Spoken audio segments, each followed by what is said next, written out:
O ano era 1909, quando Robert Peary alcançou o Polo Norte, sendo o primeiro explorador do planeta a atravessar o planeta todo e chegar naquela região mais inóspita possível.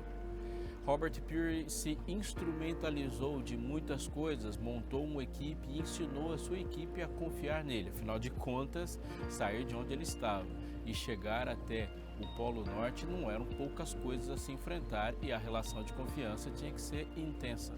Muito frio, como você pode imaginar, e uma qualidade e uma tecnologia de locomoção precisava ser desenvolvida.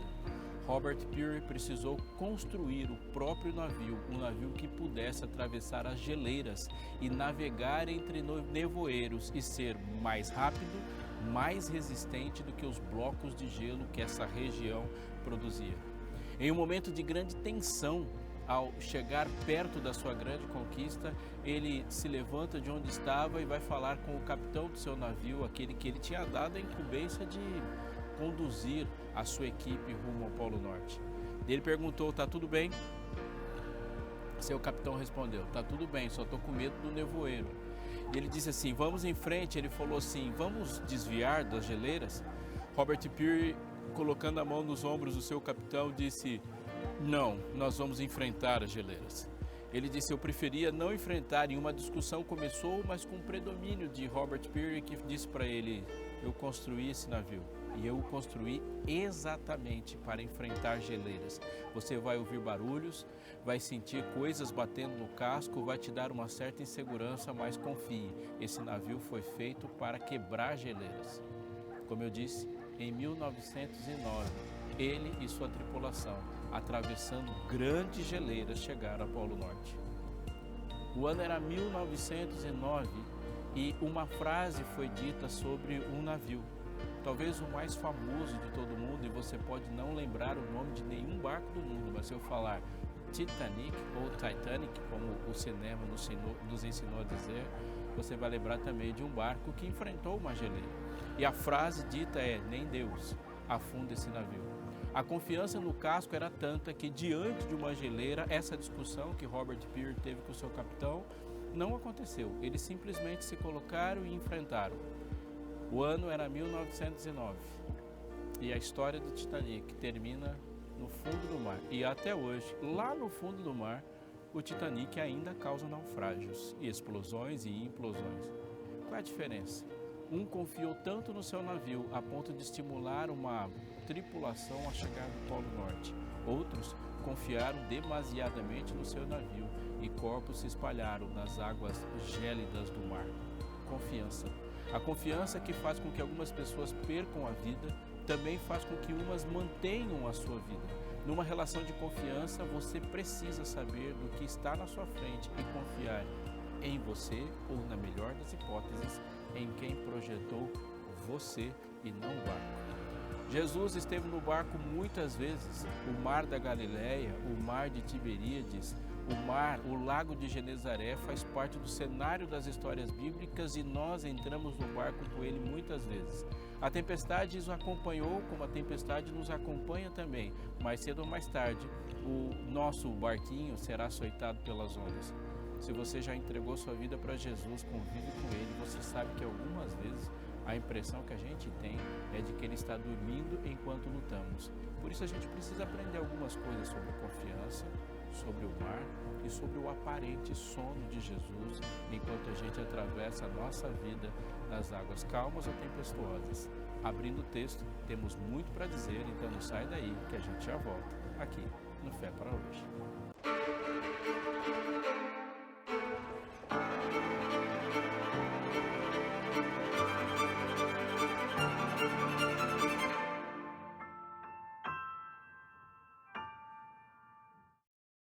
Mateus 8 e Lucas também no capítulo 8 compartilham esse relato. Eu vou ler para você o que está escrito aqui no Evangelho de Marcos.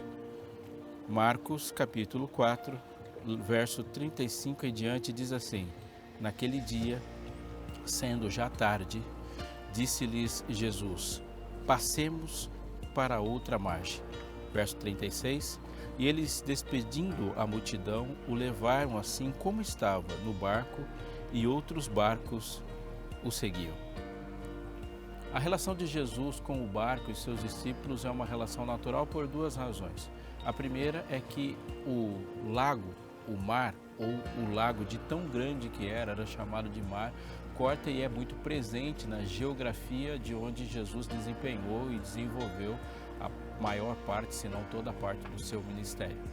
Segundo, que o seu chamado aos discípulos é um chamado para um grupo de pescadores.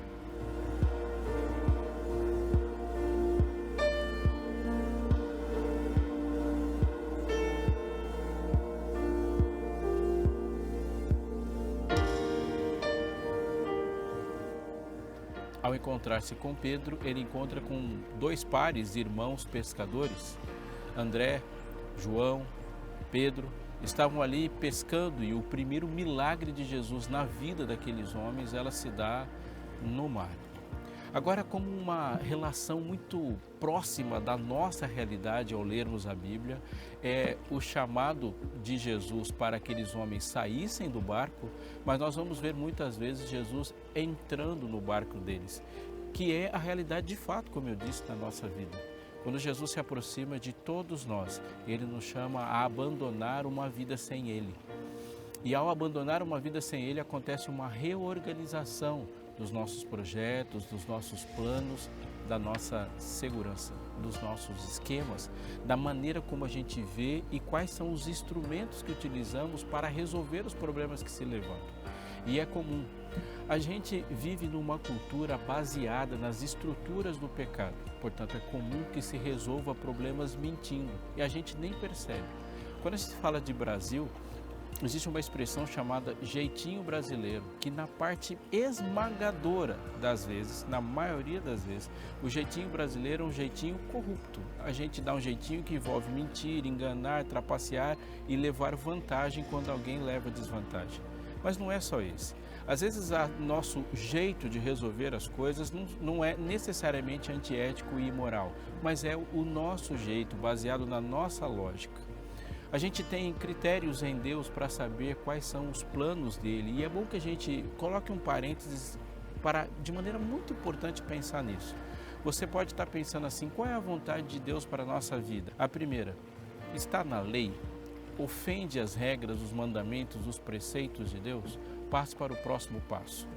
Isso envolve a ética do amor? Esse seu plano, essa sua decisão, envolve o bem para outras pessoas ou é um plano que se fecha apenas em si e na sua família e não há um desdobramento que reflete o caráter do Salvador?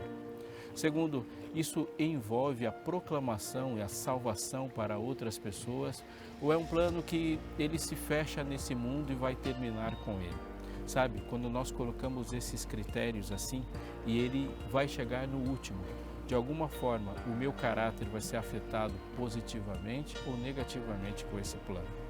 A sabedoria que vem de Deus envolve essas perguntas porque a definição de sabedoria na Bíblia é uma definição vinculada ao caráter. Muito mais do que saber, mais do que processos neurológicos ou cognitivos, a sabedoria que vem do alto é um traço de caráter, primeiramente pura, pacífica, plena de misericórdia.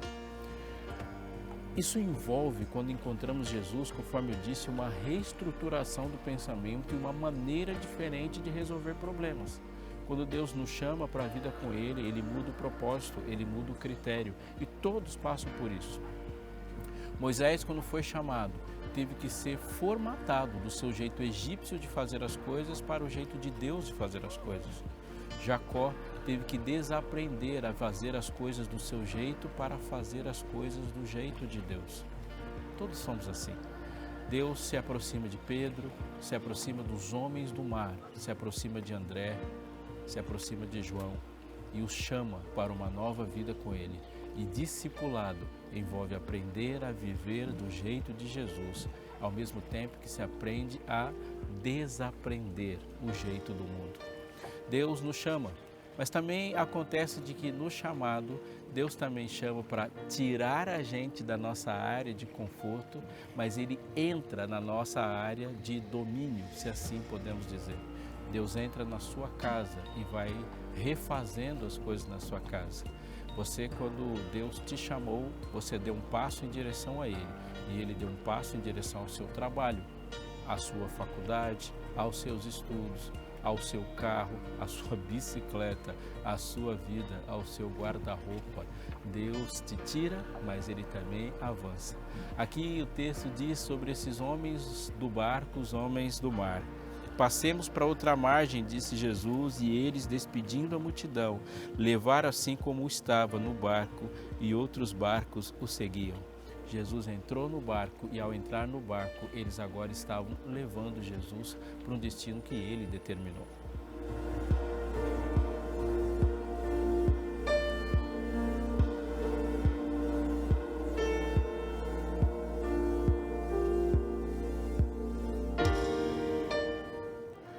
No verso 37 diz: Ora, levantou-se grande temporal de vento, e as ondas se arremessavam contra o barco, de modo que o mesmo já estava a encher-se de água.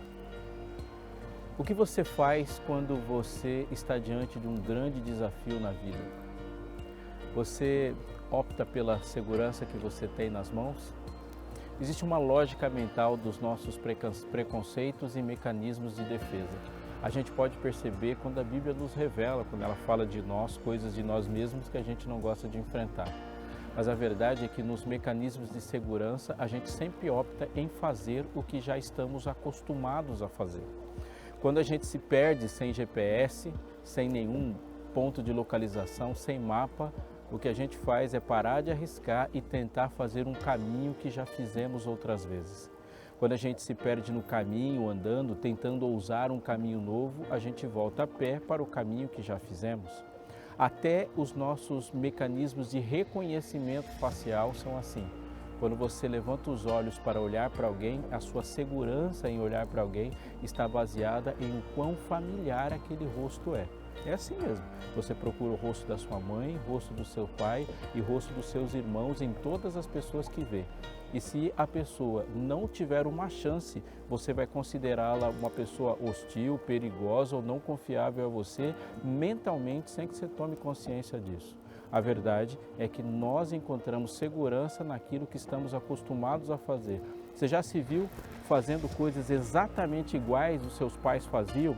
Mesmo que quando você morava com os seus pais você discordava deles? Nós temos essa experiência quando temos filhos. Nós discordamos dos nossos pais, falamos que vamos fazer diferente e na hora que precisamos de segurança e estamos sozinhos, fazemos aquilo que estamos acostumados a fazer.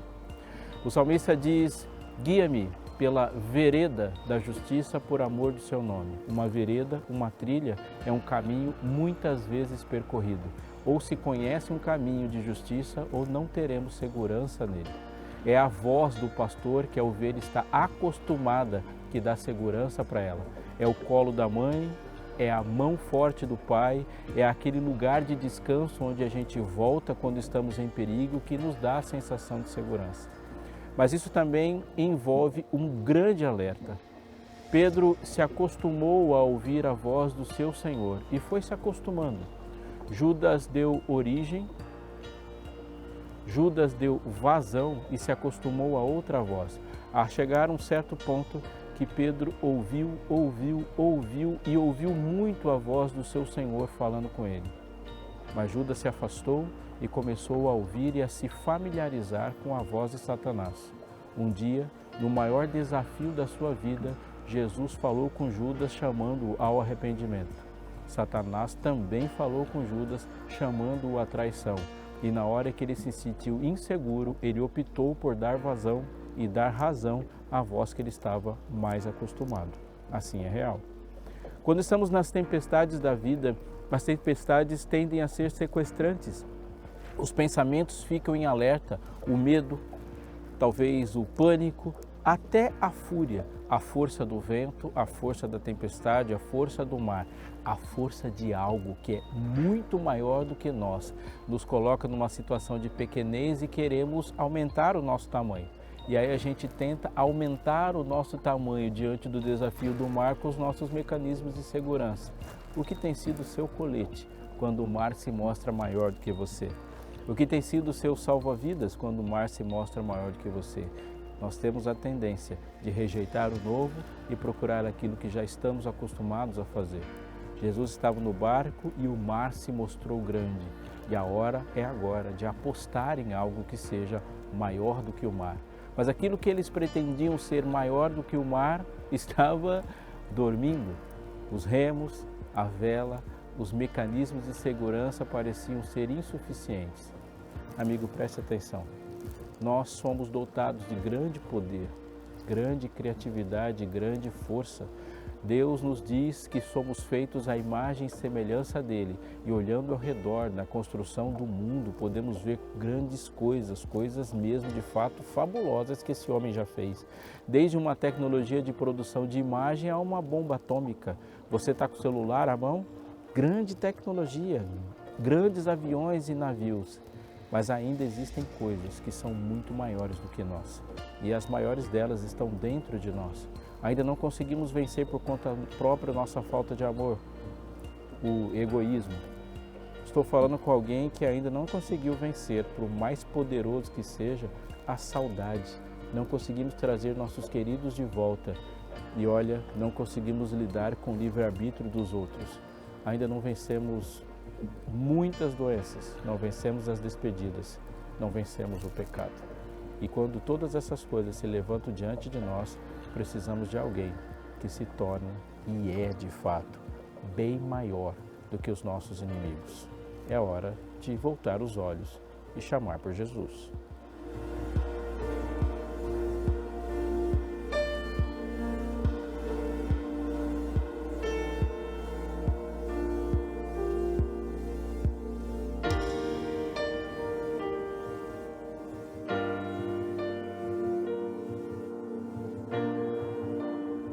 Verso 38 de Marcos 4 diz: E Jesus estava na popa, dormindo sobre o travesseiro. Eles o despertaram e lhe disseram: Mestre, não te importa que pereçamos? Não é a primeira vez que a Bíblia fala de alguém dormindo em um barco em uma tempestade. Você está pensando aí? Se você estiver assistindo agora pelo YouTube, faça um comentário aí embaixo. Quem é que você está lembrando que dormiu em uma tempestade? É esse mesmo, o profeta Fujão. Mas quando a gente pensa em alguém dormindo numa tempestade, nós vamos ver que esse sono de Jesus e o sono de, já escreveu? Jonas, é muito diferente. Jonas era o sono da fuga, o sono de alguém que preferia a inconsciência de que encarar a realidade da sua própria fuga. É o sono de alguém que estava fora do seu lugar, era a pessoa errada, no lugar errado e sendo a causa da tempestade. A tempestade era causada pela sua desobediência de um Deus que tentava salvá-lo e, para salvá-lo, envolveu todo o possível para tirá-lo de lá. Era Deus sacudindo o mundo para que Jonas acordasse. Jonas era alguém que, deitado, dormia como um avestruz que enfia a cabeça na terra enquanto o mundo se incendeia. Há pessoas no mundo dormindo dessa forma hoje, alheios aos grandes problemas dos quais ela tem responsabilidade. Mas também tem mais sonos em situações complicadas na Bíblia. Enquanto Jesus ia ao Getsemane e lá, sobre o pranto mais significativo da história, ele suava sangue, clamava ao Pai, a instantes do momento mais horroroso onde a ira estaria sobre ele. Os cravos, os pregos, os açoites, a coroa de espinhos, o escárnio do mundo, o meu e o seu pecado estavam sobre ele, naquele corpo que ele recebeu de nós. Lá estava ele, lutando com o Pai, pedindo forças para os momentos que adivinham. E a frase que o fez dizer ao encontrar os seus amigos mais próximos dormindo é: vocês não podem vigiar um pouco comigo? A carne é fraca. Os discípulos estavam ali dormindo. Um evangelista diz que eles estavam dormindo de tristeza, mas eles dormiam em uma confiança falsa, a confiança em si mesmo sem ter noção do que estaria por vir. E Deus ali os acordou. Não era horário de dormir. Mas há um outro sono. Imagine alguém que dorme um dia antes da sua execução, alguém no corredor da morte. Pedro estava lá, preso, acorrentado, mal, desconfortável em uma masmorra. O outro dia seria o dia que ele seria decapitado. e o anjo os encontrou dormindo. Que tipo de sono é esse? Onde é que Pedro aprendeu a dormir desse jeito? Vou dizer para você, porque se ele aprendeu a dormir assim, você também pode aprender. Jesus estava na polpa, dormindo sobre o travesseiro. E eles o despertaram e lhe disseram: Mestre, não te importa que pereçamos? Por que Jesus dormia? Primeiro, o sono de Jesus não é um sono da indiferença. Jesus não estava alheio. Jesus sabia qual era o destino de cada um daqueles que ele chamou. Sabia qual era o destino de Pedro, sabia qual era o destino de André, de Bartolomeu, de Tiago, de Judas. Jesus sabia exatamente quais eram os dias que eles viveriam para frente. Jesus sabe o futuro. Jesus constrói o futuro. Jesus sabe tudo sobre você, sabe quais são seus medos, sabe quais são suas dores, sabe quais são suas virtudes e quais áreas da sua vida precisam ser transformadas. Jesus não somente sabe sobre a sua vida. Quando você entregou sua vida para Jesus, Ele escreve os dias da sua vida. O salmista, ao dizer sobre isso, ele fala que todos os dias da vida dele estão escritas no livro de Deus. Muito mais de falar de um Deus que cria um destino para as pessoas, ele está falando de um Deus que tem um propósito para as pessoas. E na consciência de propósito que Jesus tinha, ele sabia que em todos os dias da vida daqueles discípulos não tinha nenhum escrito onde eles morreriam afogados. Morreriam sem propósito. Jesus sabia e queria que os discípulos também soubessem que as profecias de Isaías, todas as profecias do Antigo Testamento, nenhuma apontava para a morte do Salvador afogado em um barco. Jesus, em nenhuma profecia é apontado por alguém que vem ao mundo, nasce em Belém, desenvolve seu ministério e não chega à cruz nem à ressurreição porque um dia morreu afogado numa tempestade.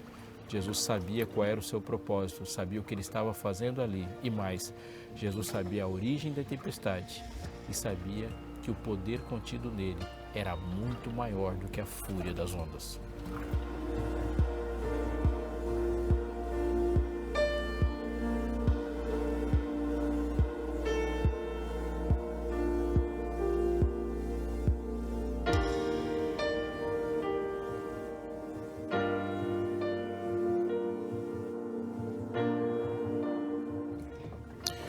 Capítulo 4, verso 38, o texto continua da seguinte forma: E Jesus estava na polpa dormindo sobre o travesseiro.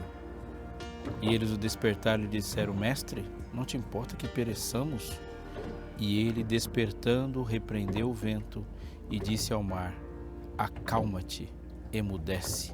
O vento se aquietou e fez-se grande bonança. Uma das partes mais lindas do texto e que eu e você não podemos esquecer é que mesmo que Jesus aparentou estar indiferente, mesmo que Jesus demonstrava um nível de serenidade diferente das suas criaturas, no momento em que ele foi despertado, ele despertou. No momento em que as pessoas falaram com ele, ele respondeu. Você pode ver, sim, Jesus dormindo no barco, mas não verá Jesus sendo indiferente com as pessoas que clamam.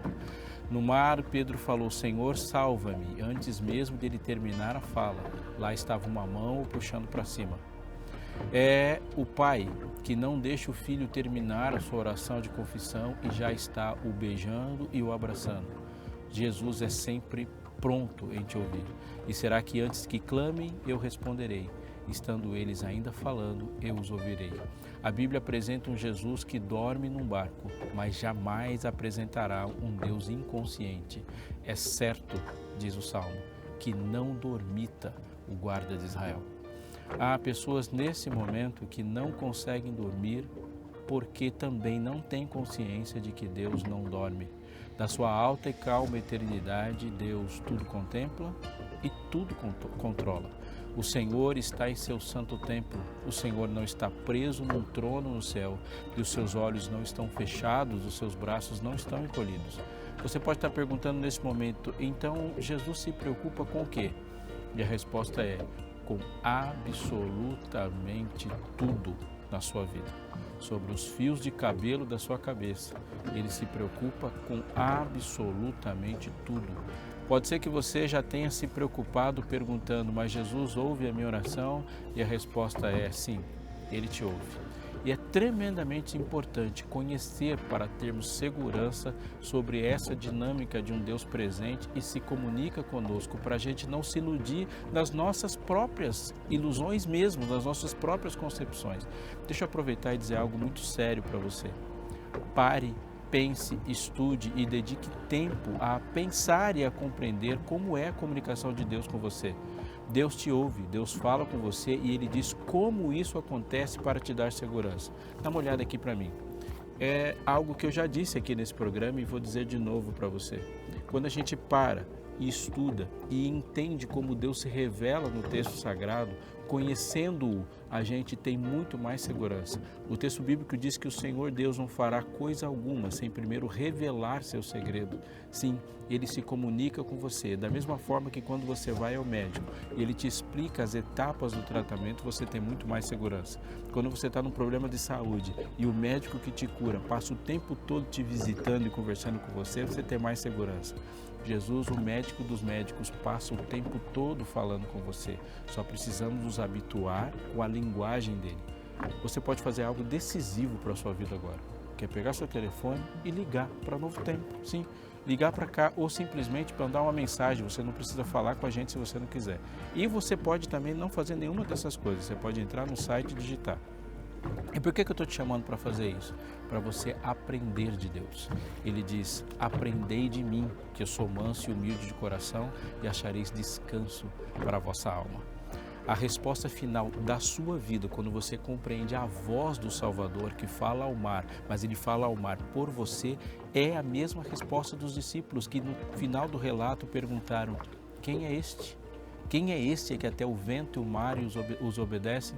Essa é uma pergunta e uma resposta que é dada na palavra de Deus.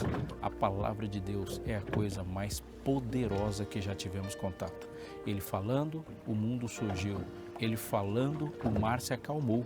Ele falando, mortos ressurgiram. Ele falando, a doença se foi. Ele falando, transforma a sua vida. É na palavra dele que nós encontramos segurança. Não é sobre o projeto do barco, não é sobre o projeto do mar, não é sobre a viagem, mas é sobre o projeto que Deus tem para a sua vida. É o plano que Deus tem para a sua vida que determina a sua segurança. A pergunta a se fazer hoje no barco, em calmaria ou em tempestade, perto da praia ou em mar aberto é: Senhor, Tu tens um plano para mim? Qual é o seu plano? Quando Ele abrir a boca para abrir o mar na sua frente, para te mandar um barco ou para te fazer passar por cima, não importa. O que importa de fato é que Ele vai salvar você. Quem é este que até o vento e o mar lhe obedecem? Jesus Cristo, o Criador do mundo.